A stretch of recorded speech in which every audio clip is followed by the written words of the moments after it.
Okay, so this is going to be a dry run of a talk that I'm giving tomorrow at the open house at Grandma Karl's in Gothenburg.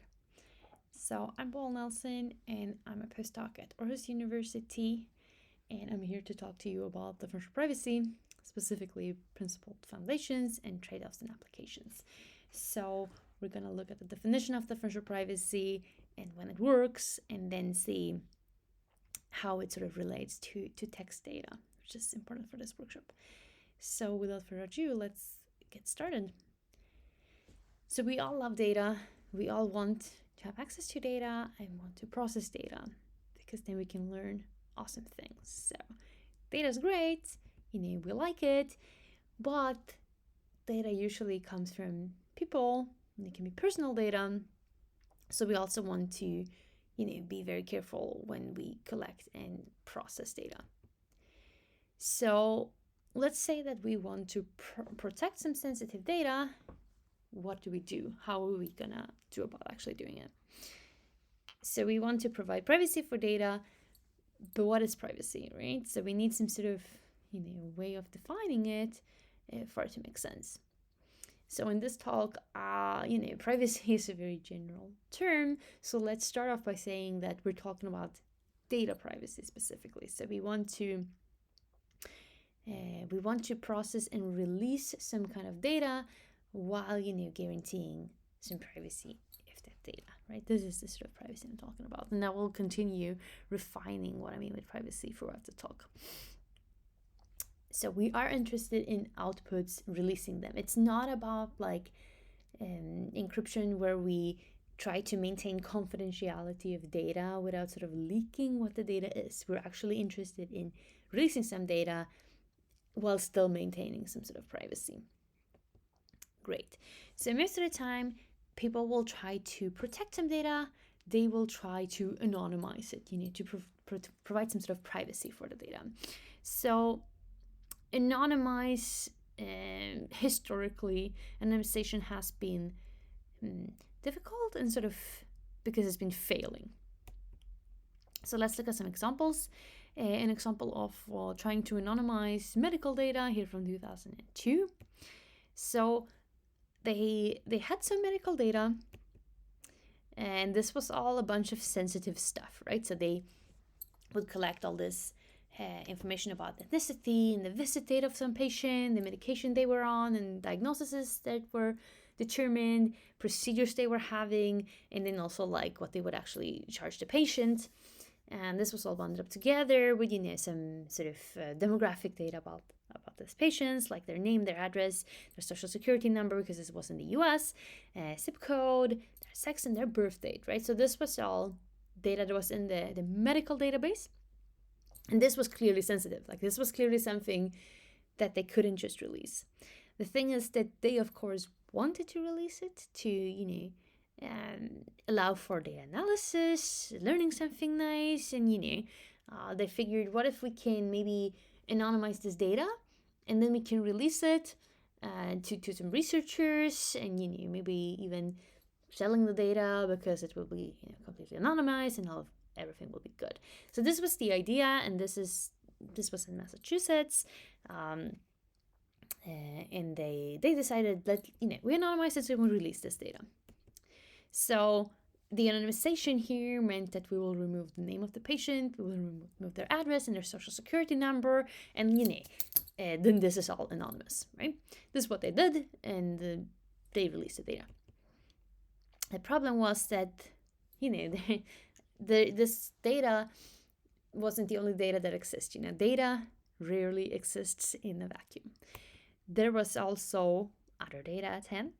And this is voter registration records. This is something that you can get in the US. You can actually buy them for $20 at this point in time. This was in 2002. And they have some of this information, like the name of some person, the address, the date they registered to vote, what party affiliation they have, and the day they last vote, as well as, the zip code, the sex, and the birth date. And so a researcher called Tanya Sweeney, she knew about this anonymized medical data, and she actually went and bought this voter registration record to show that what you can do is you can actually cross relate these two, because they share these attributes, the zip code, sex, and the birth date. And it turned out that when you did this, you could actually re-identify people. So even with this, they try to scrub the data by anonymizing it, by removing some identifiers. It turns out that you can do something called re-identification. So that's really bad because, all of the sensitive stuff was then leaked.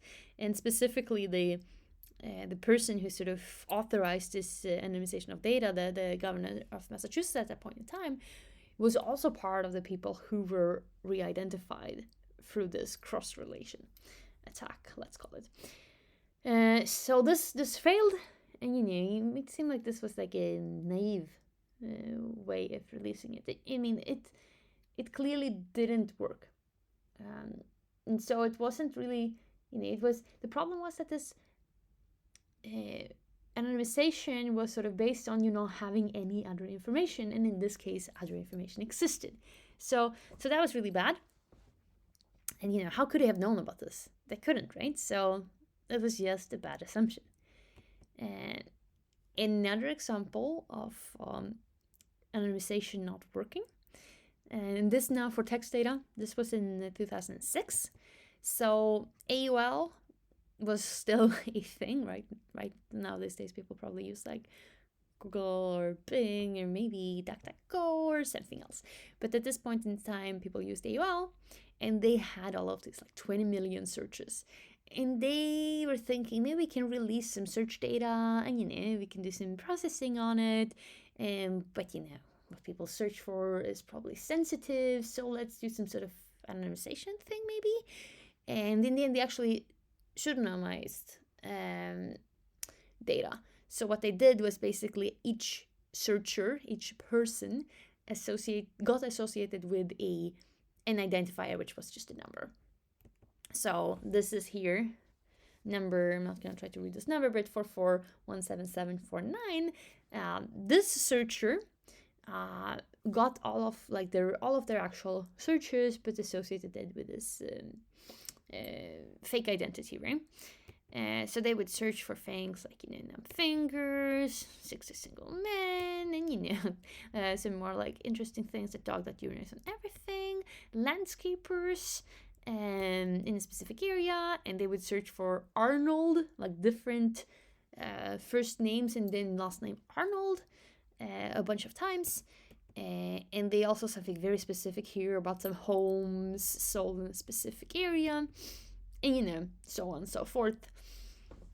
And it turns out that while this was not really related to any specific person, just the sort of amount of searches was already enough to piece together some information. Also the fact that this person searched specifically for single men in their 60s, like a specific age span, also for a specific area in Georgia, and sort of specified it further.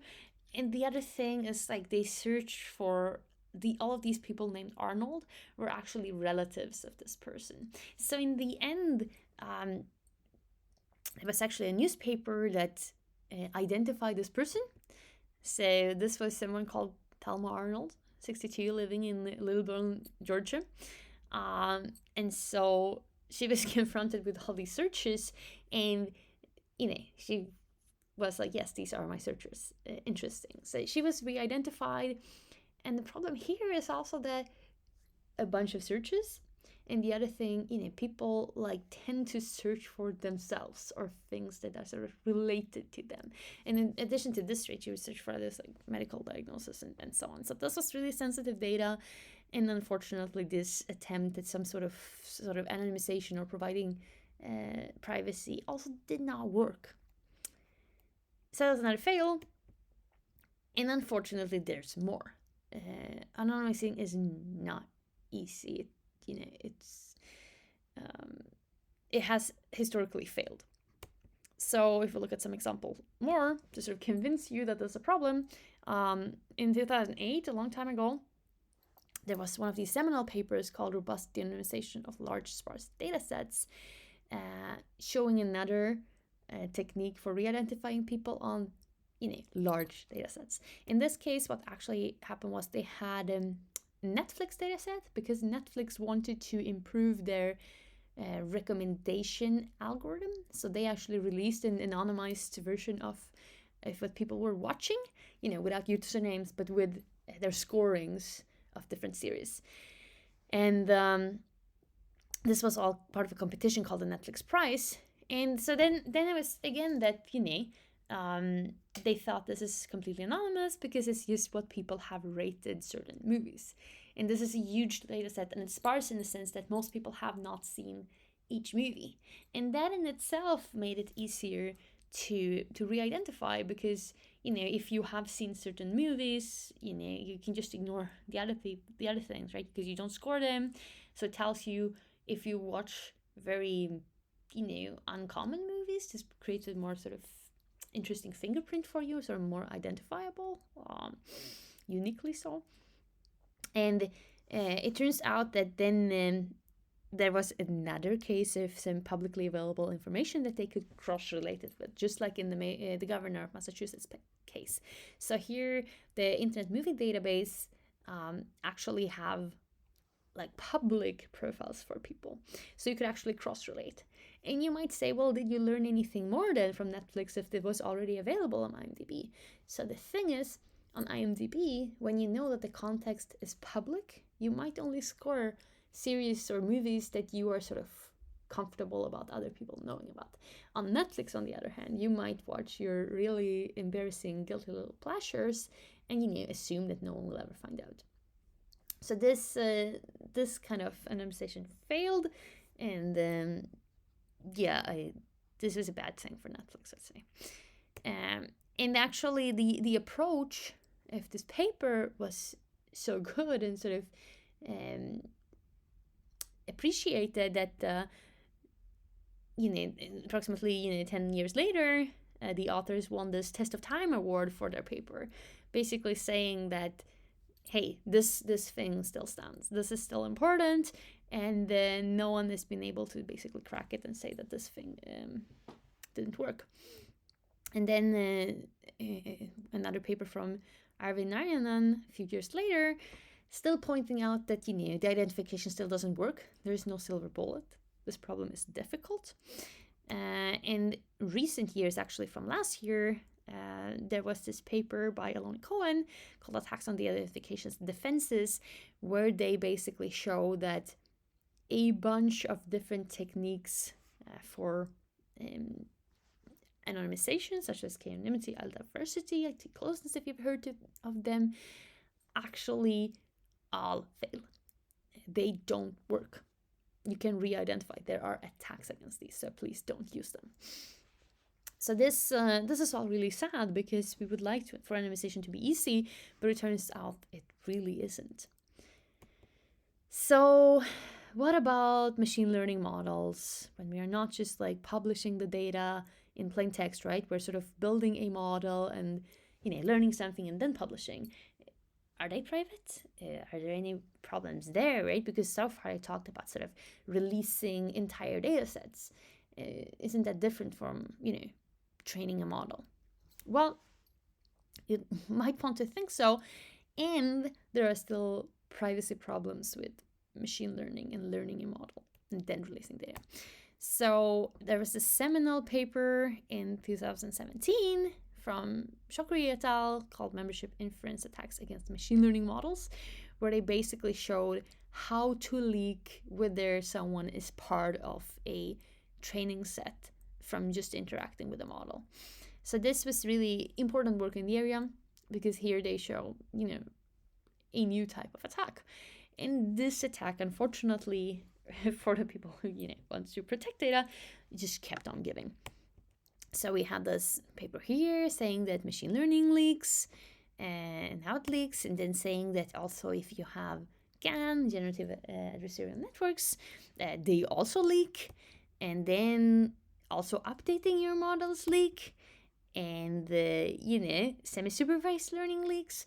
So machine learning in no way is an outlier here. Like, it is not exempt from the problem, unfortunately. So whenever we are dealing with data that might be sensitive, we need to be careful, and we can't just think of some arbitrary approach to anonymize the data if we want to actually give some useful privacy guarantee. If we want to be sure that no one can actually break in and leak information, we can't just try our best and see what happens. Because we should learn from the past where this has not worked. So the lesson here that I want to sort of stress today is that this sort of anonymization, where there is no really clear technique, but rather some scrubbing of data, it does not work, because this also anonymization, it's not even actually a technique, right? It's so far just sort of ad hoc methods for trying to protect data. Unfortunately, it doesn't work. And I want to present to you something where we actually have formal guarantees on how much we can leak and how much we can learn about the data. Okay, so now that I've shown all these scary stuff, let's see if we can sort of do something more constructive. In the point here, in an important point, if you remember one thing from this presentation today, I hope that it's this slide. So where there is learning, there must be leakage. We are not trying here to make sure that there is no leakage of information, because think about it. If you have a database with all this data that you gathered and you want to learn something about it, you need to leak something, because otherwise you can't actually learn anything from collecting the data. This is like basic information theory. So we actually want to be leaking data. The problem is that in the past, we've been leaking data unintentionally. We've been leaking things that we were not aware of. So let's instead say that the lesson here should be that while there is leakage, it needs to be intentional and it needs to be controlled. We need to be on top of what we are leaking to whom, right? So leakage is expected if we want to release data. And I do believe we want to release data. We just want to also do that by having some sort of guarantee of privacy. And this is why it needs to be intentional and controlled. Otherwise, we risk falling into, pitfalls of the past. And specifically, I want to talk about a specific definition for privacy and quantifying how much we leak, which is called differential privacy. And that's been sort of a hot topic in the past years, ever since it was invented in 2006. It's been gaining traction, and we've been trying to do a bunch of different things here to see basically how far differential privacy can take us. So today I want to talk to you about what differential privacy is and what we can do with differential privacy, and also touching on what we can't yet do or maybe ever do with differential privacy. So unlike this idea of anonymization, where you sort of scrub your data and your data is somehow, anonymous and you release that, and differential privacy doesn't talk about the data that you release. It talks about the sort of process of releasing the data. So it's a property of an algorithm, not of specific data, which means we don't need to have any assumptions on that data. Essentially, we look at the algorithm and say, for any data that you will input, this will hold. So it's a property of the algorithm. That's very different from what we've seen historically for anonymization and privacy. And what it does, I talked about being able to quantify a leakage, and so it quantifies this privacy loss through a variable epsilon. So it basically tells you somehow how bad it is to have your data in an analysis, and that is then your sort of the privacy that you get is sort of the risk to you in some sense as an individual contributing your data. So we'll talk about epsilons later and sort of try to figure out what they mean. And another nice thing about differential privacy that is different from what we have seen so far in the literature is that it makes no assumptions on background data. So if you remember the examples that I gave previously with the re-identification and why the identification doesn't work, they were all sort of victims to this, that they made assumptions that there was no other background data available, which is why you couldn't re-identify the people in the dataset, right? For example, with the medical example, if it wasn't for the voter registration record, right, it would have been much harder to re-identify the data. And if there was no such data at all, right, we would have actually probably had something that was anonymous. The problem is this doesn't reflect reality, because in reality, people may or may not know some certain other facts about people that can contribute to the re-identification. So to make this a stronger guarantee, we don't want to be guessing about what background data is out there. And it also gives us this nice feature that, okay, so while if we are really all seeing for some reason, we might know all the data that exists out there already about some person, but what if there is more data being released in some future, right? Then we could not guard against that.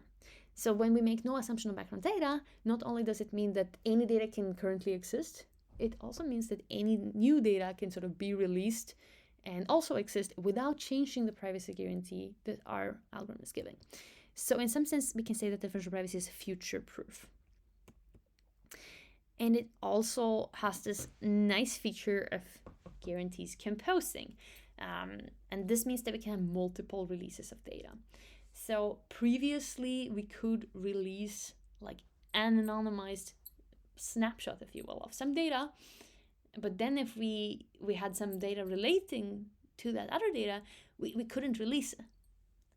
So we only had one shot at releasing. So if I released medical records, at the end of the year, if I released medical records the next year again, there's probably some correlation that, patients tend to maybe seek help for the same kind of symptoms again.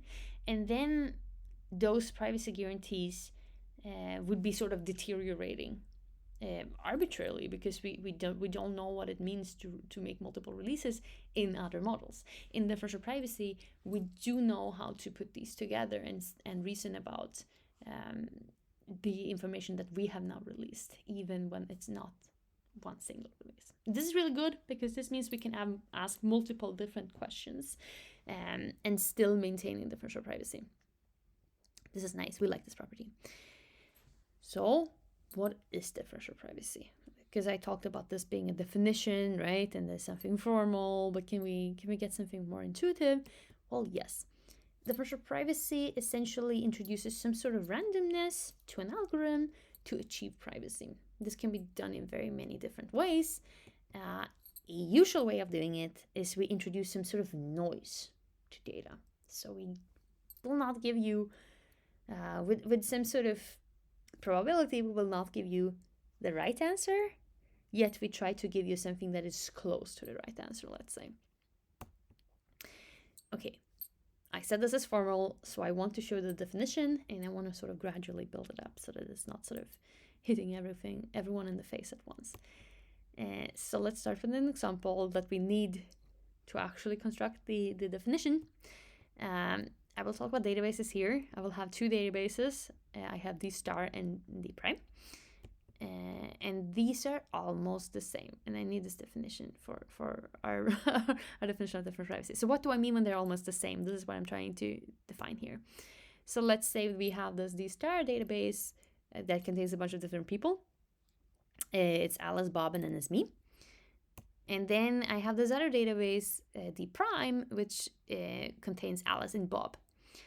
So now I want to say that these databases are neighboring. And I say this because they are close to each other in the sense of, if I remove my name from this D star database, I actually get D prime. Then they would be equal. So when I talk about neighboring, I talk about these changes when I can remove any one record. And so basically this is then when I'm trying to ensure that I get privacy. I'm saying that I want it to be almost the same somehow when I am in the data set, as in D star, as me not being in the data set, D prime. This is basically trying to formalize the case of me giving my data versus me not giving my data. And when I'm not giving my data, right, I should not be affected by, I should not have a privacy breach if I don't give away my data. And we want a situation where it's almost as if I don't give away my data, because then the intuition is that privacy is good. Okay, now that we have that, we can actually build a definition. And so I show you right away here, maybe it's still happening on the slide because we have probabilities and we have databases going on. So on the left-hand side, we have the probability of running some algorithm, a differentially private algorithm A, on the database with me in it, D star, and getting some outcome X. It's almost the same as running the exact same algorithm, the differentially private algorithm, on this database that I'm not in, D prime, and getting the same output. So these are almost the same. I want the probabilities to be almost the same of processing the data where my data is in it versus processing the data where I'm not in it, right? Because then the intuition is, again, it's almost as if I am not part of the actual analysis, and then privacy is good. So how close do I want these to be? We can formalize this, and we say that it should be a factor of e to the epsilon, and this epsilon was that privacy loss I talked about earlier. So we want this epsilon to be something small, and then we should have good privacy. If this relationship holds, we will say that our algorithm A is epsilon differentially private. So this is the formal thing. This is the payload of differential privacy. This is it. Now that I have introduced what it is, can we look at some examples of how to do it so we can get some, intuition? Yes. So one way to achieve differential privacy, which is popular, is that we just, I talked about conceptually adding noise, right? We add some noise to an algorithm's output. And we can think of it this way, that we have some algorithm and we add some noise. I just shown this as some cloud of some sort of inaccuracy that we are adding. The next question you might ask is then, well, how much noise? I will show you some examples because we want to build some intuition. And the thing here is that some algorithms might give us small noise, and some algorithms might give us big noise. So this really means that the one with small noise will, suffer less somehow, like it will be less inaccurate than the larger noise. Again, examples to show what I'm actually talking about. We have these two algorithms. They are differentially private algorithms. They output something that is almost the same. And one of them runs with the database with my data in it, and the other one with the data without my data in it. So I have again constructed some example databases. In this case, we have the name of all of us, like it's Alice, Bob, and me in one of the databases, and then without in the other. And here, let's say that there's some sensitive thing, like do you have cancer or some other sensitive attribute. This is what we want to do in the analysis, is we want to count how many people have the sensitive thing. And so this is a non-private algorithm. I call it A prime, and I also made it black so you can see that it's different somehow. So we count the thing, and we say how many sensitive things are in this database to the left, and then how many are to the right, right? So when I'm in it, I had the sensitive thing, so it's 1. And when I'm not in it, there is no one with a sensitive thing, so the count is 0. So if we now want to make a differentially private version of this algorithm, we couldn't just release it, because if you remove me, they're actually not almost the same, right? There will be a clear difference between 0 and 1. So what we want to do is we want to take this A prime and we want to add some noise. And I asked, how big should that noise be? Well, actually, this noise should be proportional to the biggest possible change. In this case, it is 1, because I said that the neighboring databases need to be somehow covered for, right? So the biggest possible difference here is 1, because if you remove me from the data set, the count is now 0. If you remove either Alice or Bob, the count remains 1, so nothing happened. So we need to account for the biggest possible change. And when we're doing counting, this is actually easy because the change is always 1. So this is a really nice case that we can sort of easily solve. But what about other cases? What if we're not counting? What if we're doing something more complex? Well, let's look at an example. We have, again, the databases. We have a different query that is now a sum. And we need to add some noise. And my question was, like, how big is that noise, right? So salary, how do we do that? we should again look at some example databases. Let's say that we have the same people in the database, one with me, one without me, and I made this sort of dollar signs to sort of be some sort of unit of salary. So, okay, let's say I don't earn that much money. Then if you remove me, again, the change here is just 1, right? So can I do the same thing that I did before, where I just add noise proportional to like 1? And then we're happy? Because the difference here is either if we sum all of these salaries, it's 6 versus 5. So, is it 1? What if, we remove me and we add someone else? Let's say that's like Bill Gates or someone who we want to pay like a lot of money. Then now changing the data set, the database to the right is still a neighboring data set, right? Because the change is 1 person's row. So here, unfortunately, the difference is no longer 1. Instead, we have 15. So, okay, so should I add noise to 10 or what should I do? My point is that we need to add much bigger noise here because we don't really know what the maximum value of this salary is. Somehow it needs to be large enough to cover the biggest possible value because that is the biggest possible change. So now that we are not doing counting, all of a sudden this query, the sum query that we're asking, is much more sensitive to changes. So this is really bad because now we need to add way bigger noise.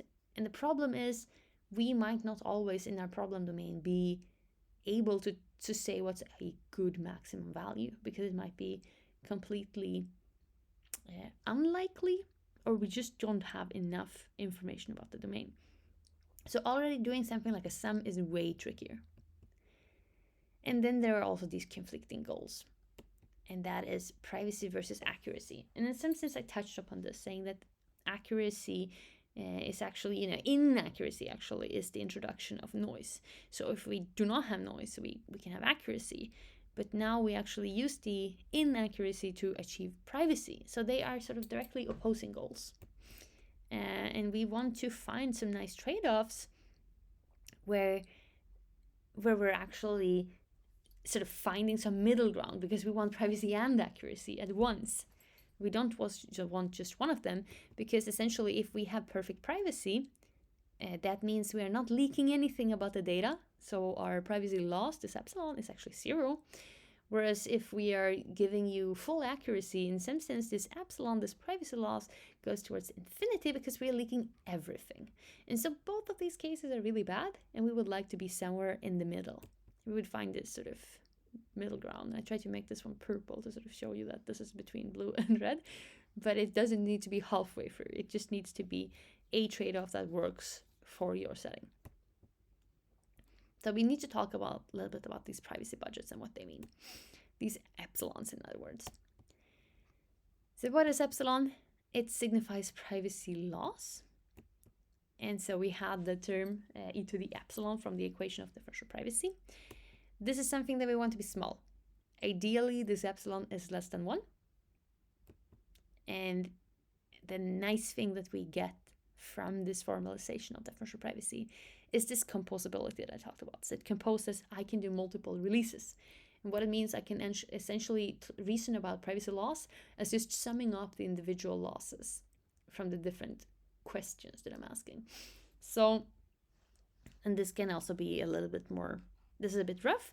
You can also do this in a little bit smarter way depending on the analysis. The point is that it's possible to compose these privacy budgets. You're able to do multiple releases. It's because of this epsilon. And so when we can start doing multiple analysis, it somehow also becomes very difficult to make sure that this total budget that we spend, the total epsilon in some sense, is still smaller than 1. Okay, so now I told you what differential privacy is. What can we actually do with differential privacy? There are some building blocks, some primitives that I will introduce to you that we know how they work. Like we had counts, I talked about them. They were nice because they're somehow stable. The change is always 1. So we need to add small noise. This is good. We can do averages, like mean estimation. We can do sums. They can be more tricky because we need to bound this biggest possible change and figure out what it is. We can do it though. We can do maximum and minimums. And these result in some applications. Like basically you can build a lot of stuff from those building blocks, right? Because it's essentially what you would have from the statistical databases when you sort of try to query them. You would have these things and you can build sophisticated analysis from it, right? So we can do stuff like histograms or heavy hitters or the top K entries or something. These are applications that we really understand well. From an algorithmic point of view, we can also reason about how optimal our noise is and that it's low. So these are actually differential privacy is very good at this. We can do quantiles, which means we can do basically averages or medians, or any other quantile that you would like. And then we can do selection through this max and min or some sort of predicate. We might want to say, select the most popular search term for today or something like this. So we can build a bunch of applications. This is just like some of them. We can build a bunch of things. And then more complicated versions by combining them, right? So what is still difficult? These are easy. What is not working? What is making us surprised? Well, high dimensional data is difficult when there's lots of values to choose from, because the output space is big and we need to account for that. Correlations is also difficult. When we essentially think people behave similarly, we need to hide a bigger thing because it's sort of trickle changes. Trajectories or sort of time series data is also difficult, like location data, for example. And that one has all of these things, like correlations if you moved from one place to another, and you go back to the same places, and you can be this coordinate system, right? So location data, for example, is difficult. I will show you some more cases, like releasing some sort of synthetic data is usually difficult, unless you're very specific. Streaming data, where you just keep sort of worst case infinitely adding more data, is difficult. And unfortunately, text data, if we want to publish actual paragraphs of text, is also difficult to do. And this is when we want privacy and accuracy. This is very difficult. So I want to make a prediction here, and I say that this is really a disclaimer because it's a prediction of, can we do differential privacy for text? I'm quite pessimistic here in case you go for a naive approach where you just want to release texts. Like you have one version of a text and you want to make like an anonymized version of that.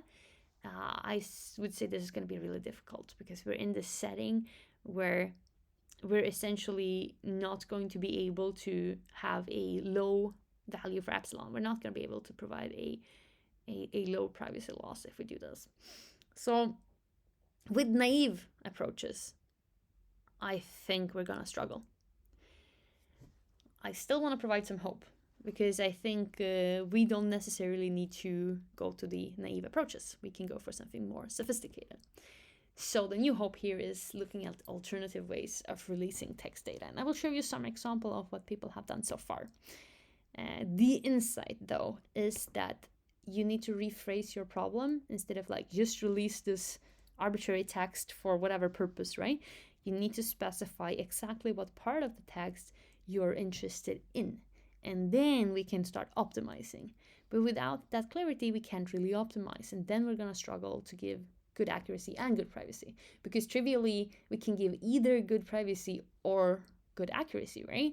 But then that sort of misses the mark because we want both at the same time. So, rephrase your problem and you're going to stand a better chance. So an example from industry is Apple, for example. There's this emoji frequency estimation. They have a patent on this. And it's essentially just histograms and some count sketches. It's a fancy version here. A fancy smart of compressing the space. So what they do is they think of it as histogram of how often do you use an emoji rather than just finding all emojis. So this is something that runs today. If you have an iPhone, this actually runs on your iPhone. So they think of the most popular emojis as just histograms. And similarly, like the techniques that they use are similar for learning new words. It's a case of also using histograms, but they are somehow larger histograms because it's a larger space of possible new words than the possible emojis, right? So they have a pattern here as well. And you can think of it again as this is just a histogram that they want to release of what words are people using so that they can learn new words. There is also a case of something text related from Google to release URLs. And they have this tool called Wrapper, and it is somehow used to compress strings. So it doesn't tell you won't be able to really like look at all these different websites that people are visiting, in this case visiting as their start page. But what they wanted to do is that they wanted to be able to see if a lot of people are changing which is their start page, which might indicate that people have some sort of virus or something that they've downloaded that changes the website, the start website for them, and then changes back to what they had before. So there's sort of a drive-by change. They wanted to detect these sort of massive changes. So then it was only important to see that a lot of people would be switching to the same website. So they knew some different websites, right? And they are not interested in sort of preserving words or semantics, but finding exact hits. And so they do this for something called hashing. And it would look something like this. For example, here, the string is the number 68, and they run it through a hash, which in this case is a Bloom filter. And then they add some noise to the Bloom filter, which is this fake Bloom filter row. And then they also basically put multiple responses together, because you can do this with these Bloom filters. So it's again a way of thinking about the string, but sort of what is the essence of the string? I want to know if someone else used the string that I'm already aware of, rather than releasing a full text, right? So these are some things that we see. So now I want to conclude. We've seen that it's been used in practice for string-like, text-like representations. So differential privacy is a really strong formal notion, but it comes with some downsides. It's because we have those sort of privacy versus accuracy trade-off that we need to be mindful of. We need to find good trade-offs.